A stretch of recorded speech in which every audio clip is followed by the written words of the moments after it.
الحمد للہ وکفا والصلاة والسلام علی عباده الذین اصطفى اما بعد فاعوذ باللہ من الشیطان الرجیم بسم اللہ الرحمن الرحیم لقد من اللہ علی المؤمنین اذ بعث فیہم رسولا صدق اللہ العظیم۔ سب سے پہلے درود و سلام ہو جناب محمد الرسول اللہ صلی اللہ علیہ وسلم پر۔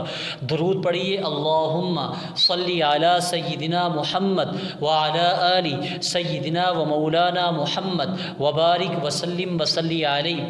جب نبی صلی اللہ علیہ وسلم کے ساتھ واقعہ شق صدر پیش آیا، اس واقعے کے بعد حضرت حلیمہ کو خطرہ محسوس ہوا تو انہوں نے آپ صلی اللہ علیہ وسلم کو آپ کی والدہ ماجدہ کے حوالے کر دیا۔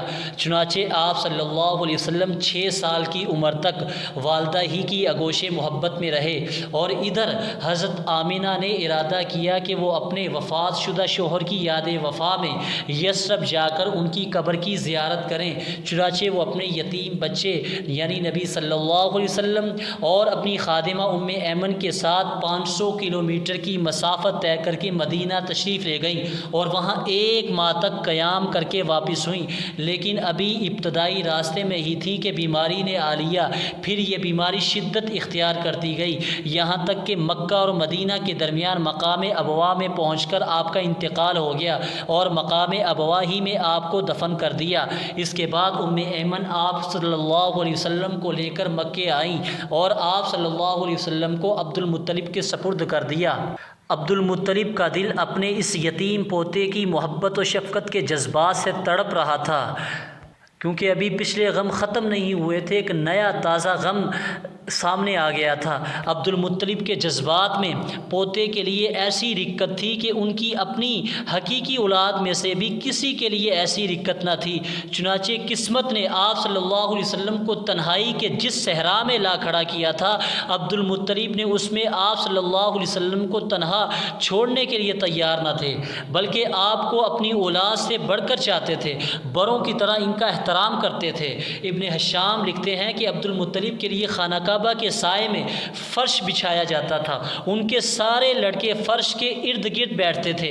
عبد المطلب تشریف لاتے تو فرش پر بیٹھتے، ان کی عظمت کے پیش نظر ان کا کوئی لڑکا فرش پر نہ بیٹھتا، لیکن جب نبی صلی اللہ علیہ وسلم تشریف لاتے تو فرش پر ہی بیٹھتے۔ ابھی آپ کم عمر بچے تھے، آپ صلی اللہ علیہ وسلم کے چچا حضرات آپ صلی اللہ علیہ وسلم کو پکڑ کر اتار دیتے، لیکن جب عبد المطلب انہیں ایسا کرتے دیکھتے تو فرماتے میرے اس بیٹے کو چھوڑ دو، بخدا اس کی شان ہی نرالی ہے۔ پھر آپ صلی اللہ علیہ وسلم کو اپنے ساتھ فرش پر بٹھاتے اور آپ صلی اللہ علیہ وسلم کی نقل و حرکت دیکھ کر خوش ہوتے۔ آپ صلی اللہ علیہ وسلم کی عمر مبارک ابھی 8 سال 2 ماہ 10 دن کی ہوئی تھی کہ دادا کا انتقال ہو گیا۔ ام ایمن کہتی ہیں کہ جس وقت عبد المطلب کا جنازہ اٹھا تو آپ کو دیکھا، آپ جنازے کے پیچھے روتے جا رہے تھے۔ عبد المطلب کو مقام حجون میں دفن کیا گیا۔ وفات سے پہلے آپ صلی اللہ علیہ وسلم کے چچا ابو طالب کو، جو آپ صلی اللہ علیہ وسلم کے والد عبداللہ کے سگے بھائی تھے، آپ کی کفالت کی وصیت کر کے گئے تھے۔ ابو طالب نے اپنے بھتیجے کا حق کفالت بڑی خوبی سے ادا کیا۔ آپ صلی اللہ علیہ وسلم کو اپنی اولاد سے بڑھ کر چاہا، بلکہ آپ صلی اللہ علیہ وسلم ہی کی بنیاد پر دوستی اور دشمنی کی۔ نبی صلی اللہ علیہ وسلم کو 40 سال سے زیادہ عرصے تک قوت پہنچائی، اپنی حمایت کا سایہ دراز رکھا۔ ایک دفعہ مکے میں قحط پڑا، لوگوں نے ابو طالب سے درخواست کی کہ آپ بارش کے لیے دعا کیجیے۔ ابو طالب ایک مجمع کے ساتھ نبی صلی اللہ علیہ وسلم کو لے کر حرم میں حاضر ہوئے، آپ کی پشت کو خانہ کعبہ سے لگا دیا۔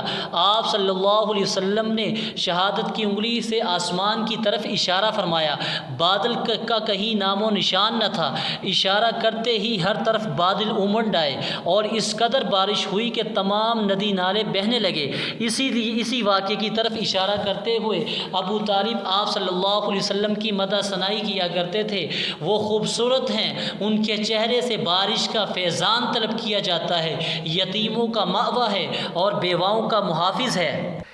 ایک تفصیلی قول کے مطابق جب نبی صلی اللہ علیہ وسلم کی عمر مبارک 12 سال 2 ماہ 10 دن کی ہوئی تو ابو طالب آپ صلی اللہ علیہ وسلم کو ساتھ لے کر تجارت کے لیے ملک شام کے سفر پر نکلے اور بصرہ پہنچے۔ بصرہ شام کا ایک مقام اور حوران کا مرکزی شہر ہے۔ اس وقت یہ جزیرۃ العرب رومی مقبوضات کا دارالحکومت تھا۔ اس شہر میں جرجیس نامی ایک راہب رہتا تھا جو بحیرہ کے لقب سے معروف و مشہور تھا۔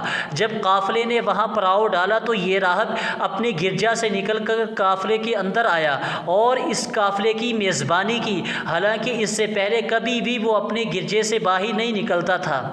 اس نے رسول اللہ صلی اللہ علیہ وسلم کو آپ صلی اللہ علیہ وسلم کے اوصاف کی بنا پر پہچان لیا اور آپ صلی اللہ علیہ وسلم کا ہاتھ پکڑ کر کہا، یہ سید العالمین ہے، اللہ انہیں رحمت للعالمین بنا کر بھیجے گا۔ ابو طالب نے کہا، آپ کو یہ کیسے معلوم؟ تو اس نے کہا، تم لوگ جب گھاٹی کے اس جانب نمودار ہوئے تو کوئی درخت یا پتھر ایسا نہیں تھا جو سجدے کے لیے جھک نہ گیا ہو، اور یہ چیزیں نبی کے علاوہ کسی اور انسان کو سجدہ نہیں کرتی۔ پھر میں انہیں مہر نبوت سے پہچانتا ہوں جو کندھے کے نیچے نرم ہڈی کے پاس سیب کی طرح ہے، اور ہم انہیں اپنی کتابوں میں پاتے ہیں۔ اس کے بعد بحیرہ راہب نے ابو طالب سے کہا کہ انہیں واپس کر دو، ملک شام نہ لے کر جاؤ کیونکہ یہود سے خطرہ ہے۔ اس پر ابو طالب نے بعض غلاموں کی معیت میں نبی صلی اللہ علیہ وسلم کو مکے واپس بھیج دیا۔ جب نبی صلی اللہ علیہ وسلم کی عمر مبارک 15 برس کی ہوئی تو جنگ فجار پیش آئی۔ اس جنگ میں ایک طرف قریش اور ان کے ساتھ بنو کنانہ تھے اور دوسری طرف قیس ایلان تھے۔ قریش اور کنانہ کا کمانڈر حرب بن امیہ تھا، کیونکہ وہ اپنے شرف اور مرتبے کی وجہ سے قریش و کنانہ کے نزدیک بڑا مرتبہ رکھتا تھا۔ جب جنگ شروع ہوئی تو پہلے پہر کنانہ پر قیس کا پلہ بھاری تھا، لیکن دوسرے پہر قیس پر کنانہ کا پلہ بھاری تھا۔ اس جنگ کو حرب فجار کہتے ہیں، اس لیے کہ اس میں حرم اور حرام مہینے دونوں کی حرمت چاک کی گئی۔ اس جنگ میں نبی صلی اللہ علیہ وسلم بھی تشریف لے گئے تھے اور اپنے چچاؤں کو تیر پکڑاتے۔ اس جنگ کے بعد ایک حرمت والے مہینے ذی القعدہ میں حلف الفضول کا معاہدہ پیش آیا۔ چند قبائل قریش یعنی بنی ہاشم، بنی مطلب اور بنی اسد بن عبد العزیٰ، بنی زہرہ بن کلاب اور بنی تیم بن مرہ نے اس کا اہتمام کیا۔ یہ لوگ عبداللہ بن جدعان تیمی کے مکان پر جمع ہوئے کیونکہ وہ شرف میں ممتاز تھے، اور آپس میں عہد کیا کہ مکہ میں جو بھی مظلوم نظر آئے گا، خواہ مکہ کا رہنے والا ہو یا کہیں اور کا، سب کی مدد اور حمایت، سب اس کی مدد اور حمایت میں اٹھ کھڑے ہوں گے اور اس کا حق دلوائیں گے۔ اس اجتماع میں نبی صلی اللہ علیہ وسلم بھی تشریف فرما تھے۔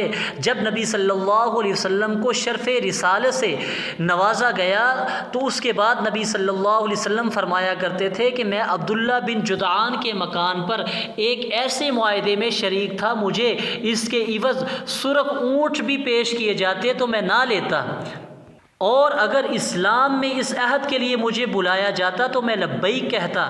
اس واقعے کی تفصیل انشاءاللہ